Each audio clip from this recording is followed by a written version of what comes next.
Hello everyone, I'm Captain Logan, and welcome once again to the vast and ominous comic book vault. It's time for new acquisitions. This week I'm going to review quite a few brand new comics for you, and I'm flying solo this week. Dan is off to school, he's studying political science, and he's not going to be able to do the live show with us for a while, so I'm back to doing this by myself. Hopefully eventually Dan will be back, and don't worry, he's not gone. We'll see him on this and other shows down the line, but for right now you got me, and I'm reviewing quite a few things for you this week. Once again, I want to thank Elite Comics in Overland Park, Kansas for helping us out with the show. If you're ever in the Kansas City area, be sure to check out Elite Comics. Right now, let's jump straight into it with my one IDW book for this week. This is Ninja Turtles Utrom Empire #1. Ooh, I've been excited about this. It's been a while since we've seen Krang. It's been a while since we've dealt with Baxter Shockman or the Fugitoid or the Neutrinos or any of that stuff. And this is supplanting us right back in that world and letting us know what Krang has been up to since we last saw him, but also what the history of the Utrom Empire was like, and what things were like with his father, the evil Utrom dictator, after the events of the micro-series that we saw. So this structurally is dealing with the past and the present, like Ninja Turtles so often has been. I really, really like that formula. Ninja Turtles doesn't seem to ever put out a story that is just flashback, that's just here's the history of this person. It always somehow informs the present. This one is by Paul Aller and art by Andy Kuhn. Andy Kuhn back on Ninja Turtles. This is, like I said, giving us kind of what the Fugitoid is up to, what Baxter Stockman is up to. Baxter Stockman is trying to figure out a way to overthrow Krang, like he has been, and stop Krang's kind of reign of terror. Then flashing back, we see Krang's father's reign of terror, and we see kind of the Utrom Empire playing out the fall of the Roman Empire. You have Krang's father, who is clinging to this unstable dictatorship that is unsustainable. All the politics in this are really interesting. If I have one complaint about this issue, it's that it jumps around time way too much in time and space. It seems like every page and a half or so, it's and now we're at this time in this place, and now we're at this time in this place. It's a little bit difficult to keep up with because you're having to constantly switch gears. But I imagine moving forward there'll be a little bit less of that because I think that this is having to cover a whole lot of ground for stuff that happened way in the past before we can catch up to now. So anyway, other than that, I was really, really happy with this. I think it's really cool how much character dimension is being done for these living, creepy brains running around. These guys have always been kind of two-dimensional and evil, and now they're coming alive, and they seem like a real fleshed out society. I think it's really interesting. Also, the Triceratons are back, and the way they fit into the Utrom Empire is really interesting as well. Highly, highly recommending this. A must-read if you are keeping up with current Ninja Turtles. And now let me go to Batman, starting with my DC stuff now. Number 27, this is Scott Snyder and Greg Capullo, as always, the Batman Dream Team, as a lot of people have been seeing them lately. I have not been super impressed with the last couple issues of this. I had been kind of uncertain as to some of the direction that Snyder was going regarding identity stuff with Bruce Wayne and how his rivalry with Commissioner, well, he's not Commissioner yet, but with Jim Gordon and some of that stuff.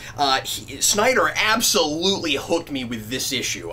He resolved a lot of that for me, and I think this is absolutely the strongest issue so far of Zero Year, except for maybe the first issue of it, and this is, I think, some of Snyder's strongest writing on Batman ever. I was really impressed with this. Snyder has such an interesting take in this on the reason that Batman first starts to go out and fight crime, and you'd think, well, that's territory that's been mined and mined and mined, and there's no new spin to put on, and au contraire, Snyder's got a thing here, he puts this in a way with Alfred, of all people, in a way that I've never really thought of before, which basically boils down to Alfred kind of looking at Bruce Wayne as he's kind of taking retribution on the whole world for not being what it should have been, so that his parents wouldn't get murdered. And boy, I think that's really interesting. That it's not even so much about his saving the world and showing it what it should be, like it is with, say, the Nolan trilogy, as it is him making everybody watch as he shows them what it ought to have been in the first place, and saying, how dare you not do what needs to be done and what I'm doing now. That also plays really interestingly into some of the stuff Snyder's done later. I love how much this arc right now is informing things that Snyder has done in the present day stuff, especially with Death of the Family. You know, that story being all about how Batman has surrounded himself with all these people, but that he's a loner at heart, and the kind of paradox there that the Joker tries to bring to light. And here, there's this idea, again, with the conversation he has with Alfred, that perhaps part of the reason that Batman is a loner and won't let people help him is because he feels the need to get vengeance on everyone in a way for not being there, for he was alone when his parents got murdered, and so he has to do everything alone. He doesn't trust anyone, and then that lack of trust plays in very much with his relationship with Gordon, and Snyder's finally sold me on where he's going with that. I really like the extra information we get here about what happened with the whole thing about him, like, taking a coat as a bribe. It turns out that was a lot more complicated, and that was actually the inciting incident that took Gordon in a direction of refusing to be on the take at all, and to go against all of these corrupt cops. And we see him go through a huge ordeal because of that, all about the coat. It has everything to do with Bruce Wayne, and I think it's really interesting. I resisted it first, and I still do to a point, but the writing is so good, I think I don't care now. I resisted at first this idea of Gordon having such a layered and deep connection and relationship with Bruce Wayne so early, before Bruce Wayne ever becomes Batman, because it felt too easy. It seemed like, what are the odds? But at the same time, if Gordon kind of fits in a little bit to the mythology where Bruce Wayne wouldn't have exactly done what he did if it hadn't been for each of these certain instances, one of them being that day he saw Gordon take a bribe, then maybe it isn't too much of a coincidence. Maybe it's not too contrived. Anyway, I'm not gonna say anything else about this. I was very, very impressed with this. It's incredibly character-driven. It's really nuanced, and the Riddler story is getting very, very interesting. I didn't even get into that, but the politics of that, the end game that we're finally told of why Riddler's doing what he's doing, that stuff's all really, really fascinating. Anyway, I'm gonna go ahead and move on. Here is Supergirl number 27. This is by Tony Bedard and Vilderay Sinar, and the cover here is Lobo dissected, which is silly because this doesn't happen. This just doesn't happen in the story at all. But last issue, Supergirl thought that she had killed him when he attacks her, and it turns out that he was able to come back from that, just like he has so many other things, and that's kind of, I guess that's kind of his superpower, is that he's able to take, death blows and come back from things that other people shouldn't be able to come back from. Anyway, we're dealing with the idea here that since Supergirl came back from Krypton and she was affected by the Red Sun for so long, that now that she's back in the present, she doesn't know her own strength because she's been hit by yellow rays again, and is having to adjust. So that explains the reason that she accidentally killed Lobo. And she is kind of whiny this issue, and this has been building and building where I just have to see where they're going with it, but I mean, like, she's constantly complaining, she doesn't know who she wants to be, she's angry at the universe, and she's just not a lot of fun to read about right now, and I feel like this might be a stepping stone we need to get her to a more mature place eventually. probably going through her being a Red Lantern for a while, because we know that's coming. So I can't begrudge Bedard too much for his choices here with having her just like freak out about like she freaks out and kind of accidentally shatters glass and all kinds of things in this issue. Again, not knowing her own strength and just like every little thing reminds her of the fact that, you know, Superman wouldn't let her save Krypton when they went back in time, and so she's all angry about that. She's like, what, we just had to let it blow up? It's like, yeah, well, yeah, unfortunately you did. So anyway, she's freaking out about stuff like that. She's and numerous other things, and so you know, you're kind of just watching her freak out about a whole lot of things right here. Lobo, still an entirely uninteresting character. He's totally stoic, he's completely deadpan, he's completely emotionless, he's no fun. He's not the fun Lobo we used to have. There was that idea from last issue that there may be something more akin to the Lobo that we're more familiar with, that he's actually trying to chase down and find. I still don't know what any of that's about. So, I don't know, lukewarm recommendation for me. I'm not super jazzed with where Supergirl is going right now, but I'm interested enough in this character that I'm kind of laying with it until it gets kind of fun and interesting again. Not a whole lot is going on in this particular issue. Next up, Batman 66, number 7. Finally, we've got Falseface. This was a really fun one, and kind of and something we hadn't seen before with this series, which is this notion that some of our supervillains in this might actually have superpowers. I always thought, and to be fair, it's been a while since I've seen any of the Falseface episodes from 60s Batman. So if anybody watching this remembers this and remembers that they specifically made it pretty clear that he had some kind of supernatural ability, please let me know. But I always thought that they left it really ambiguous as to how Falseface managed to do his disguises. He has a mask, or what looks like it must be a mask, and then just all of a sudden he'll look like someone else. Here, he does it in between panels, or he'll do it even almost like he'll do it in scene. He's able to, at will, become people, and there's this kind of interesting, I mean, don't get me wrong, it's Batman 66, so it's funny, it's silly, it's all ages, it's kind of your typical somebody frames Bruce Wayne plot, and it's all about identity and people not being sure that they can trust people even though they thought were completely trustworthy. Suddenly, the police, Chief O'Hara and Commissioner Gordon, are all unsure about Bruce Wayne, and I'm thinking, well, wow, what is the world coming to if Bruce Wayne can do these things? Well, he can't. It's Falseface.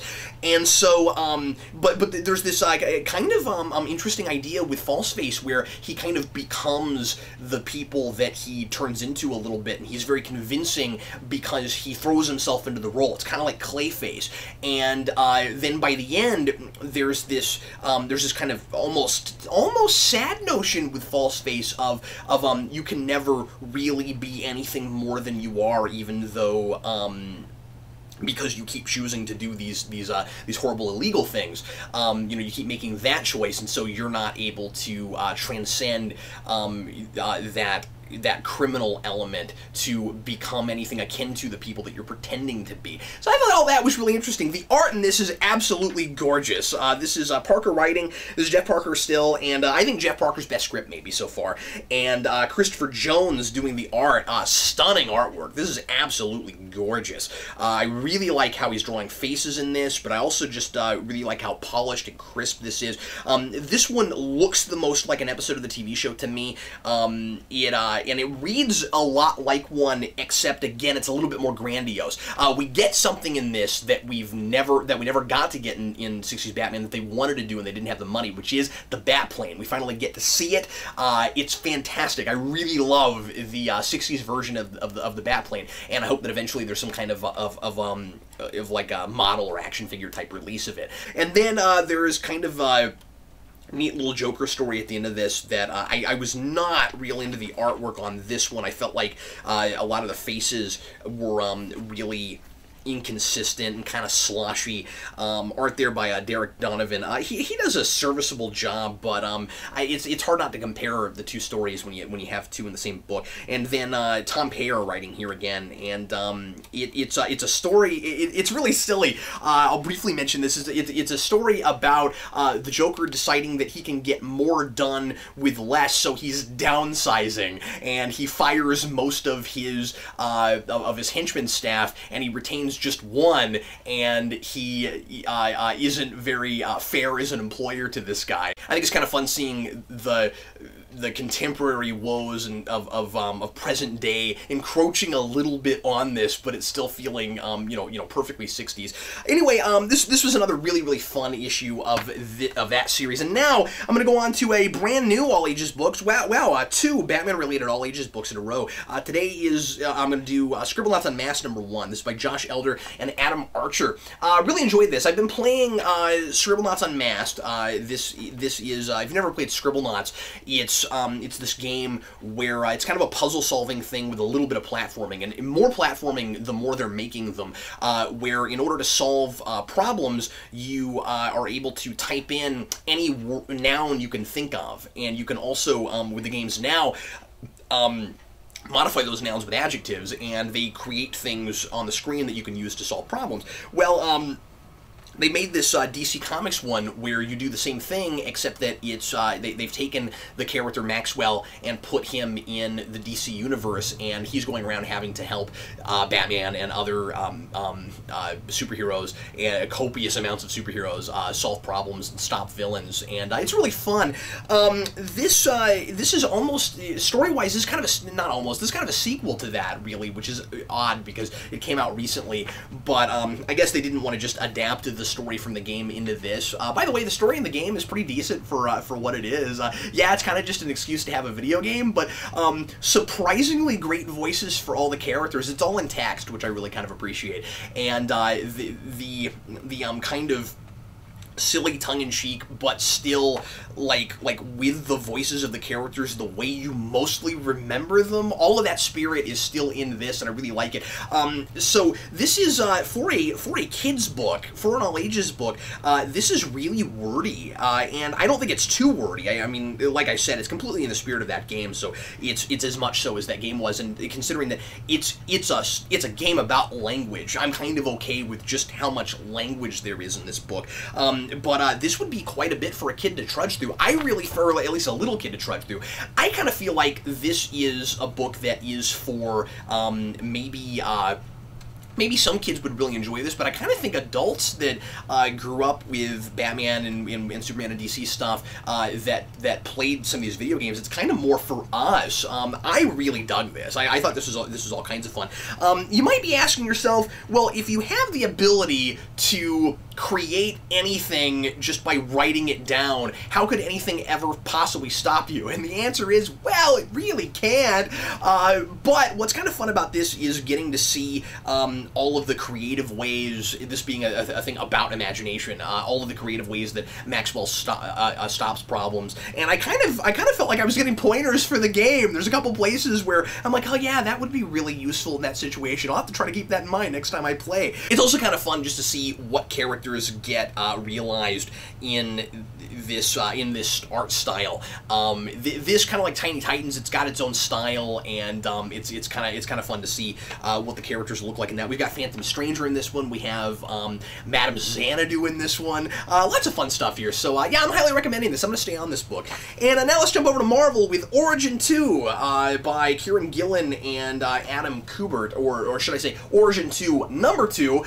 I gotta tell you, I'm a little bit disappointed with this issue. I am not real super on board with this yet. I thought the first issue was pretty good, and kind of a generic look into Wolverine's animal nature and his choosing to be the animal instead of the man. This is kind of the, and I think maybe the problem is that this issue just isn't getting as much work done. This issue is basically about the consequences of Wolverine choosing to be the animal. You have Essex, and then you have Sabretooth, each for their own reasons going off trying to hunt down Wolverine. And basically the idea is, if Wolverine decides to not not have control and completely loses his control, gives it up, other people, because he's so powerful, are going to want to take that control from him and control him to do things. And that's kind of what this issue is about. I do really like the kind of juxtaposition between Wolverine and Essex, how Essex calls himself a gentleman, and he looks down on anybody that doesn't have the same philosophy of the same civilized philosophy that he has, and how he can look at anybody that doesn't have as much as him and that doesn't think about the world like he does as a lesser being, as a more primitive creature. And so it's easier for him to objectify someone like Wolverine for that reason. Sabretooth, you can kind of imagine why he's after Wolverine after the events of Origin. I don't know. So far, I don't feel like this is more Origin. I kind of feel like the Origin happened, and now we're just in, like, that sort of awkward spot between Wolverine's origin story and Weapon X. I do like how this is setting up. I guess maybe I'm liking this a little bit more than I thought I did as I'm talking about it. This issue set up quite a few of the themes of Weapon X, the animal, the giving up control, ultimately having that control stolen from you and used by someone else, and the idea is that Wolverine is eventually going to have to get to a place where he becomes his own fully realized person, because ultimately his powers and his abilities are his responsibility, and he just can't. He is a man, and he can't live in the world just as a beast. So I don't know. It's not terrible. By the end, I felt like the big reveal at the end of this was kind of predictable. But we'll see where it goes. It might get really interesting after this. There's a lot of I've been here and seen this with Wolverine so far, and I feel like that's kind of the big risk you take doing a sequel to Origin. Alright, next up, all new X-Men, number 22 now. Okay, so, I am not really digging this, this number one thing that they're doing. I thought that this was a thing that they were only doing in the advertisements, where they would have, like, a new issue of a book, but it's supposed to be a jumping on point, so they would put they put number one in the corner. And they showed us a lot of those with like the all new Marvel Now issues. I thought that was just the advertisement. I didn't know the actual issues were going to say that in the corner. I just think this is potentially really confusing for people. Like, why don't you just do what we always used to do, and okay, this is a new story arc, it has a name, it's a crossover event, it's The Trial of Jean Grey Part 1. Why must it say number 1 on an issue that also says 22 now? Now, to be fair, it doesn't say number next to the 22. Maybe that's the logic and reasoning now. We don't actually number books with a number anymore. We just say 20. I don't know. I really don't understand the logic behind this. I don't know if that giant number 1 sells more books or not. If it does, okay, more power to them. I think this could potentially be really confusing for people. That's just me. Anyway, so this is wholly a setup issue, and it's catching up readers that haven't been here a little bit to speed, but I think Bendis does a pretty good job of making it not cumbersome for those of us that have been around. At the beginning of this, it's Jean Grey kind of mentally lamenting all of the things that have been going on with her lately, and juxtaposing that with a lot of the other characters that are with the all-new team right now that really haven't been through quite as much. I think that's kind of interesting. It took me a minute to decide what the point of the beginning of this was. There's all these panels at the beginning of this of characters just doing mundane activities, just like you got Beast writing on a chalkboard, somebody's eating a hamburger, and I'm like, I don't really know what it's Angel's just eating a hamburger. I don't know what the point of all this is, and I think maybe if I'm reading it right, it's Jean Grey has been through so much, and these guys, yeah, they've been through some stuff, but this really is kind of all about Jean Grey right now, and she's the person that has dealt with the most trauma, and she's the person that is most having difficulty just getting through her day-to-day routine in a way that these people aren't. And so there's this kind of mental battle that goes on between her and Cyclops, where Cyclops keeps thinking things, he's worried about her, and that's ticking her off, and she's still being the past Jean Grey is not great at controlling her telepathy yet. Remember that before she got here, she didn't even know she could do this. All the way now to she's having to figure out how to quiet it down and not read people's minds on purpose. And so and so she kind of goes through all of the things she's dealt with lately, watching her future self die, knowing all these things that she knows that are supposed to happen to her, and that's all, I think, there to set up all of the things that presumably she's going to have to deal with during her trial in this event. And then suddenly the Shi'ar show up and are trying to kidnap her, and it's this big mystery as to why in the world are the Shi'ar after Jean Grey. And then when you get to the end, it sets up the Guardians introduction to this book, which isn't giving too much away because A, they're on the cover, and B, the next part of this is going to be in the Guardians book. So anyway, this is pretty good, not super dense or anything, but I think it does a fine job of getting the ball rolling, getting everything set up, and most importantly, catching up people to speed that maybe haven't been reading this, but for whatever reason might be interested in starting at this point. A decent jumping on point if you've not been reading this. All right, I've got 2 more books now, and the second to last is All New X Factor #2. This is, of course, Peter David and Gia D. Carmine D. Gia Domenico. Okay, so last show I was talking a little bit about Gia Domenico and how I'm not a big fan of the artwork. I think it is serving this book pretty well, and I mean, it's still not really my cup of tea. It's still a little bit too subdued for me. And maybe it's just colors, honestly. I am not used to seeing some of these characters in these designs. Everybody looks very different from what I'm used to, and so it took a little while for me to get used to the character models and who was supposed to be who. I wasn't sure when I was looking at Gambit and when I was looking at Quicksilver. After a while, I got used to it, but it just took a minute. Anyway, that's probably just a me thing. So we've got this new X Factor team built up by Serval Industries, and it's supposed to be the first big superhero team that is made up and sponsored by a corporation. And their first mission is to go stop this mad scientist who's doing all these horrible experiments on mutants. And interestingly, the 2 mutants that this bad guy is experimenting on have been, it seems like in the past, they've dealt with Quicksilver, and Quicksilver, when he was kind of a villain, was doing terrible things to them, and has something to do with the reason that they're here. And so so we've got a lot of moral ambiguity. We've got a lot of, are any of these people really heroes?